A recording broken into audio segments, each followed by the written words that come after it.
അതെ ഫോണിൽ മെസ്സേജ് എന്തെങ്കിലും വന്നോ? ഫോണിൽ എന്ത് മെസ്സേജ്? പെൻഷന്റെ. ഇപ്പൊ എന്തിനാ നിനക്ക് പെൻഷൻ?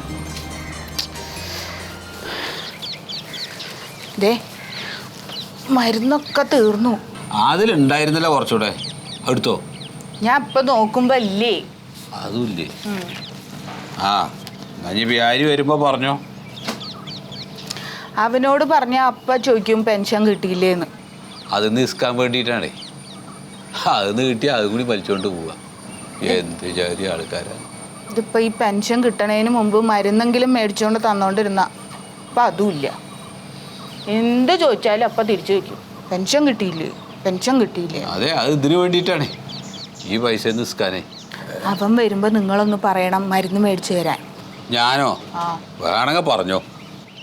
എന്താ നിങ്ങൾ അച്ഛനല്ലേ? അച്ഛനല്ലേ, ആ ബോധം അവനും കൂടി വേണ്ടേ, നല്ല നടക്കൂ. കുട്ടികൾ ചെറിയ പ്രായത്തിൽ അവർക്ക് എന്താ വേണ്ടത് എന്ന് ചോദിച്ചിട്ടൊന്നല്ല നമ്മൾ ഓരോ സാധനങ്ങൾ വാങ്ങിച്ചു കൊടുത്തതെന്നാണോ? ഇപ്പോൾ വയസ്സായി, തന്തയ്ക്കും തള്ളയ്ക്കും എന്താ വേണ്ടതെന്ന് അറിഞ്ഞിട്ട് വാങ്ങിച്ചു തരണം. അങ്ങനെയല്ല മക്കൾ. ഇതങ്ങനെ ഇത് എന്താ കിട്ടണമെന്ന് വെച്ചാൽ അതെന്ന് അതും കൂടി അടിച്ചു മാറ്റിയിട്ട് കൊണ്ടുപോവുകയാണ്. ഊരുത്തം കട്ട ജാതി. ഇതിപ്പം മരുന്ന് മേടിച്ചില്ലെങ്കിൽ നിങ്ങൾക്ക് പ്രഷർ കൂടും, പിന്നെ എന്നോട് ദേഷ്യപ്പെടും. ഞാൻ ദേഷ്യപ്പെടണമെന്നില്ല. എന്താ ദേഷ്യപ്പെട്ടിട്ട് കാര്യം? പ്രഷർ കൂടൂലോ. പ്രഷർ കൂടാണ്, കൂടിക്കോട്ടെ. എന്നിട്ട് അവൾ ചാവും. കയറി വന്നാൽ അതല്ലേ ഉണ്ടാവുക. അപ്പോൾ എങ്ങനെ അവരെന്നെ കൊണ്ടുപോയിട്ട് എവിടെയെങ്കിലും കുഴിച്ചിട്ടോളൂ. ഇനി കുഴിച്ചിടാൻ പൈസ ഇല്ലാണ്ട് ഇനി പെൻഷൻ കാശ് വരട്ടെ എന്ന് വിചാരിച്ചിരിക്കുവോ? അങ്ങനെ ഇരിക്കുവോ? അല്ല, പറയാന്ന് ഓരോ കാര്യങ്ങൾ ആലോചിക്കുമ്പോഴേ അങ്ങനെയൊക്കെ തന്നെ തോന്നുന്നു. വരുന്നുണ്ട്, വരട്ടെ. ആവശ്യമില്ലാത്ത പ്രശ്നത്തിനൊന്നും പോരുത്. ഞാൻ വരണേ, ഞാൻ ചോദിച്ചോളാം, നിങ്ങൾ മിണ്ടണ്ട. ആയിക്കോട്ടെ, ഞാൻ അങ്ങോട്ട് നോക്കണേ ഇല്ല. എന്തത്ര വേഗം തിരിച്ചു വന്ന? അതെ, ഞാൻ പേഴ്സ് എടുക്കാൻ മറന്നുപോയി. പെട്രോൾ പമ്പിൽ ചെന്ന് പെട്രോൾ അടിക്കാൻ നോക്കുമ്പോഴാണ് കയ്യിൽ പേഴ്സ് ഇല്ല. എന്തിനാ രണ്ടാളും വന്ന് ഈ വാതിക്കിരിക്കണം? അകത്തു വല്ലയിടത്തും പോയി കിടന്നൂടെ? പിന്നെ എന്ത് പിന്നെ? അച്ഛനെ അവിടെ ഇരിക്കട്ടെ. കേട്ടില്ലല്ലോ. അമ്മ, ഈ മേശപ്പുറത്തുള്ള പേഴ്സ് കണ്ടായിരുന്നാ? അവിടെ തന്നെ ഉണ്ടാവും.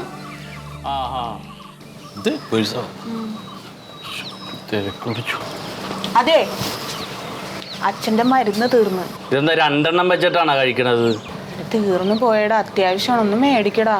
മേടിക്കാനായിട്ട് അച്ഛന്റെ പെൻഷൻ കിട്ടുന്ന പൈസ കൊണ്ട് മേടിക്കുന്നത് എനിക്ക് എല്ലാം കൂടി നടക്കൂല. അതല്ല, ഇപ്പൊ അത്യാവശ്യം ഇതുകൊണ്ടല്ലേ, BP-യുടെ ആണ്. അച്ഛന് BP കൂടും, പിന്നെ ദേഷ്യം വരും. ഇപ്പൊ അച്ഛന്റെ BP കുറഞ്ഞിട്ട് ഇവിടെ എന്താ കാര്യം? എന്റെ പൈസ ഇല്ല ഇത് എല്ലാത്തിനും കൂടി. എടാ, ഒരു 10 ദിവസത്തേക്കുള്ള മേടിക്കാനായിട്ട് എനിക്ക് നേരമില്ല. ഒരു 100 കൂട്ടം കാര്യങ്ങളായിട്ടാണ് ഞാൻ നടക്കണ. ഞാൻ പൈസ തരാം, ആരെങ്കിലും വിട്ടൊന്ന് മേടിപ്പിക്ക്. ഇങ്ങനെ ഇരിക്കുകയാണ് ഗുളിക തിന്നാനായിട്ട്. എല്ലാം 100ന്റെ അല്ല, 10-70 രൂപ പോരെ മരുന്നിന്. ബാക്കി ഞാൻ തരാം. ഒരു കഷ്ടമാണ്. എന്നാ ഈ പൈസ പെൻഷൻ കിട്ടുമ്പോ ഇങ്ങോട്ട് തരണം. കേൾക്കാതെ പോലെ ഇരിക്കാണ്. എന്തുട്ട് ഇത്ര പറയാനുള്ള വാതൊക്കെ തന്നെ ഇരുന്ന് രണ്ടാളും കൂടി കുളിച്ച് അത്ര ഇരിക്കാണ്. കണക്കൊക്കെ എഴുതി വെച്ചോ, പെൻഷൻ കിട്ടുമ്പോൾ കൊടുക്കേണ്ടി വരും.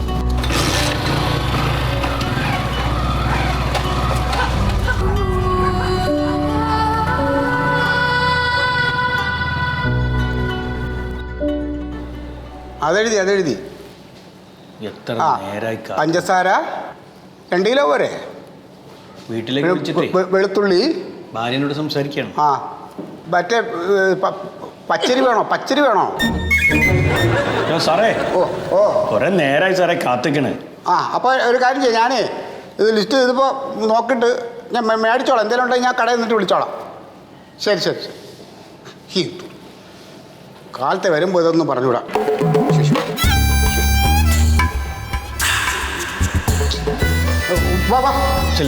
ഒരാളായിട്ട് വാ, തിരക്ക് കൂട്ടണ്ട. ഒരാളെ വെച്ച് എനിക്ക് നോക്കാൻ പറ്റുമോ? നിങ്ങൾ അവിടെ ഒന്നെന്നെല്ലാം ചെയ്യല്ലേ? എന്താ കാര്യം? എൻ്റെ അമ്മയുടെ വയസ്സ് തെറ്റിപ്പോയി. ആരമ്മയാണ്? എൻ്റെ അമ്മയുടെ. അതൊന്ന് തിരുത്താൻ വേണ്ടി വന്നതാണ്. അമ്മയ്ക്കിപ്പോൾ എത്ര വയസ്സായി? 36. ആരമ്മയാണ്? എൻ്റെ അമ്മ. അപ്പോൾ നിങ്ങൾക്ക് എത്ര വയസ്സായി? എനിക്ക് ഇപ്പം 72 വയസ്സായിട്ടുണ്ട്. 72 വയസ്സായ നിങ്ങൾക്ക് നിങ്ങളുടെ അമ്മയ്ക്ക് എങ്ങനെ 36 ആവും? അതെ, തെറ്റിക്കിടക്കാണ് സാറേ. തെറ്റായ വയസ്സാണ് 36. അപ്പൊ ശരിയായിട്ടുള്ള വയസ്സ് എത്രയാണ് അത് പറയും? അതിപ്പോൾ ഏതാണ്ട് 90 വയസ്സായിട്ടുണ്ടാവും. 90 ആയില്ലേ? ഇനിയിപ്പോൾ അതൊക്കെ തിരുത്തേണ്ട കാര്യമുണ്ടോ? അത് പെൻഷൻ മേടിക്കാൻ വേണ്ടിയിട്ടാണ്. ഈ പെൻഷൻ കാശ് കിട്ടിയിട്ട് എന്താ അത്യാവശ്യം? മരുന്ന് മേടിക്കാനാണ് സാറേ. അമ്മയ്ക്ക് എന്താ അസുഖം? അയ്യോ, അമ്മയ്ക്ക് ഒരു അസുഖമില്ല. പിന്നെ അമ്മ അതേ തൊഴിലുറപ്പിന് വേണ്ടി പോയിക്കൊണ്ടിരിക്കുകയാണ്. മരുന്ന് എനിക്കാണ് സാറേ. ഓ ശരി. എവിടെ എങ്ങടുത്ത് നോക്കട്ടെ. ഓ, ഈ റേഷൻ കാർഡിലാണോ പൈസ തെറ്റി കിടക്കണേ? ആ. ഓ അപ്പൊ അതേ, ഇതെന്താ വെച്ച് കഴിഞ്ഞാല് ഇത് ഇവിടെ അല്ല, ഈ ഓഫീസിലല്ല. ഇത് സപ്ലൈ ഓഫീസ് എന്ന് പറഞ്ഞൊരു ഓഫീസുണ്ട്. അതെവിടെയാണ്? സപ്ലൈ ഓഫീസ് നമ്മുടെ പോസ്റ്റ് ഓഫീസില്ലേ? എവിടുത്തെ? നമ്മുടെ ഇവിടുത്തെ പോസ്റ്റ് ഓഫീസില്ലേ? ആ. ബസ് സ്റ്റാൻഡിന് അടുത്തിരിക്കുന്ന പോസ്റ്റ് ഓഫീസ്, അതിന്റെ പുറകുവശത്താണ് ഈ സപ്ലൈ ഓഫീസ്. അവിടെ കൊണ്ട് കൊടുത്താൽ മതി. അവിടെ കൊണ്ട് കൊടുത്ത എന്റെ രേഖകൾ, പേപ്പറുകളെല്ലാം കൊണ്ട് കൊടുത്ത് പറഞ്ഞാൽ മതി. അപ്പൊ ഈ വയസ്സ് മാറ്റി തരുമോ? അവിടെ കാണിച്ച വയസ്സ് മാറ്റി തരാം. ഏത് ഓഫീസ് എന്ന് പറയാം? സപ്ലൈ ഓഫീസ് എന്ന് പറഞ്ഞ്. Supplier office. സപ്ലയർ അല്ല, സപ്ലൈ ഓഫീസ്. ഞാനിത് പോസ്റ്റ് ഓഫീസിൽ കൊണ്ട് അവിടെ കാണിച്ചാൽ മതി. പോസ്റ്റ് ഓഫീസിൽ ആരുടെ ഇത് കാണിച്ചാൽ സപ്ലൈ ഓഫീസ് കാണിച്ചു. അപ്പൊ അമ്മയുടെ വയസ്സ് പറയണ്ടേ? ഇതൊക്കെ അവിടെ പറഞ്ഞു തരും, അവിടെ പറഞ്ഞു തരും. ഇതവിടെ കാണിച്ചാൽ മതി കേട്ടോ. പൊക്കോ. അപ്പൊ ഇത് പോസ്റ്റ് ഓഫീസിൽ ഈ രണ്ടും കൂടി അങ്ങോട്ട് കൊടുത്താൽ മതി. ഇത് ഇത് കൊടുത്താൽ മതി. ഇത് കൊടുത്താൽ മതി. പോസ്റ്റ് ഓഫീസിൽ കൊടുത്താൽ. ഇത് പോട്ടെ. ഓ ആയിക്കോട്ടെ ആയിക്കോട്ടെ. പറഞ്ഞു കൊടുക്കുന്നത് കഷ്ടം തന്നെയാണ് സാറേ. എന്തേ? അയാളെ വെറുതെ വഴി തെറ്റിച്ചില്ല നിങ്ങൾ. എന്തിനാ അയാളെ പോസ്റ്റ് ഓഫീസിലേക്ക് വിട്ട്? പോസ്റ്റ് ഓഫീസിന്റെ പുറകിലാണ് സപ്ലൈ ഓഫീസ്. ഞാൻ മാന്യമായിട്ട് ഒരു കടലാസിൽ എഴുതി കൊടുത്തിട്ടുണ്ട്. അല്ല, പ്രായമായ ഒരാളതുകൊണ്ട് അല്ലാണ്ട് നടത്തിക്കണ്ടല്ലോ വെച്ചിട്ട് പറഞ്ഞ ഒരു കാര്യം ചെയ്യും, അയാളെ കൂടെ ചെന്നിട്ട് സപ്ലൈ ഓഫീസ് കാണിച്ചു കൊടുക്കും. അല്ല, എനിക്ക് വേറെ പണിയുണ്ടേ. അപ്പൊ തനിക്ക് വേറെ പണി? എനിക്കിവിടെ 100 കൂട്ടം പണിയുണ്ട്. അല്ല, നിങ്ങൾ വീട്ടിലേക്കുള്ള പച്ചക്കറിന്റെ കണക്കൊക്കെ ഇവിടുന്ന് പറഞ്ഞു കേട്ടോ, അതുകൊണ്ട് പറഞ്ഞ. എന്റെ വീട്ടിലെ കാര്യം ഞാൻ എവിടെ എനിക്ക് ഇഷ്ടമുള്ളതെന്ന് ചെയ്യും. നിങ്ങൾ ആ കാര്യത്തിലുള്ള ഇടപെടല്ല. നിങ്ങൾക്ക് എന്താ വന്ന കാര്യം പറയും? ശരി, ഞാൻ എൻ്റെ റെസിഡൻസിന്റെ സർട്ടിഫിക്കറ്റിന് വേണ്ടി വന്ന. റെസിഡൻസിന്റെ സർട്ടിഫിക്കറ്റിന് വേണ്ടി വന്ന. അല്ല, റെസിപ്റ്റ് എടുക്ക്. റെസിപ്റ്റ് എടുക്ക്. നിങ്ങൾ കളിച്ചോണേ.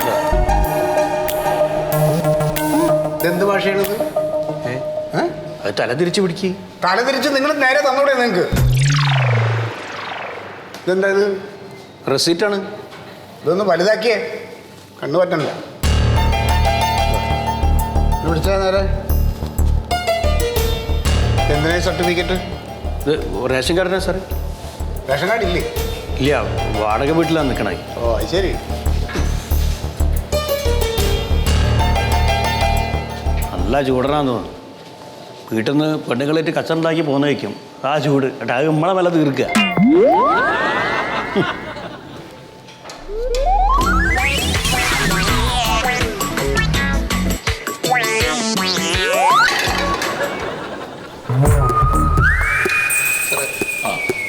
ഷമീറ മൊയ്തു. അത് എന്താ അറിയോ ഷമീറ? അല്ല, സമീറ നമ്മളല്ല. സമീറിന്റെ പെണ്ണുങ്ങളാ. ഞാൻ ഭർത്താവ് മൊയ്തുവോ. മൊയ്തുവോ? ഈ ഫയൽ എൻ്റെ മേശപ്പുറത്ത് വന്നിട്ടില്ല. എവിടെ പോയി? സെക്ഷൻ ക്ലർക്ക് ലീവാണേ. അപ്പോൾ അയാൾ വന്നിട്ട് എൻ്റെ മേശപ്പുറത്ത് എത്തിച്ചാലാണ് എനിക്കിത് ശരിയാക്കി തരാൻ പറ്റും. വല്ലാത്ത കഷ്ടമാണ് സാറേ. കഴിഞ്ഞ 3 മാസമായിട്ട് ഞാൻ ഇതിനു വേണ്ടി ഓടി നടക്കുകയാണ്. അറിയങ്ങൾക്ക്. അല്ല, നാളെ വരും. നാളെ അയാൾ വരുമ്പോൾ വന്നോളൂ. അപ്പം ഞാൻ നാളെ തന്നേക്കാം. സെക്ഷനിലെ ആള് വന്നോട്ടെ സുഹൃത്തെ, പറഞ്ഞില്ലേ നിങ്ങളെടുത്ത്? സാർ, ഇത് അപേക്ഷ കഴിഞ്ഞാൽ ഉടനെ കിട്ടുന്നൊക്കെ പേപ്പറിൽ എഴുതി കണ്ടിക്കണല്ലോ. അല്ല, നിങ്ങൾ പത്ര ഓഫീസിൽ പോയി ചോദിക്കും. അമ്മാരി വർത്താനം പറയുന്നത് സാറേ. എന്താ നിങ്ങളടുത്ത് മാന്യമായിട്ടല്ലേ പറഞ്ഞത്? ആളില്ല. സാധാരണക്കാർ വിഷമങ്ങളൊന്നും മനസ്സിലാക്കണം. അതെ, മൊയ്തു, ഇത് വന്ന് ചോദിച്ച വഴിക്ക് എടുത്തു തരാൻ വേണ്ടിയിട്ട് ഇത് വിസിറ്റിംഗ് കാർഡൊന്നല്ല. ഇതിന് ചില നിബന്ധനകളൊക്കെ ഉണ്ട്. എല്ലാ പേപ്പറും റെഡി ആവണ്ടേ? നാളെ വന്നോളൂ. നാളെ വന്നാൽ തരാം.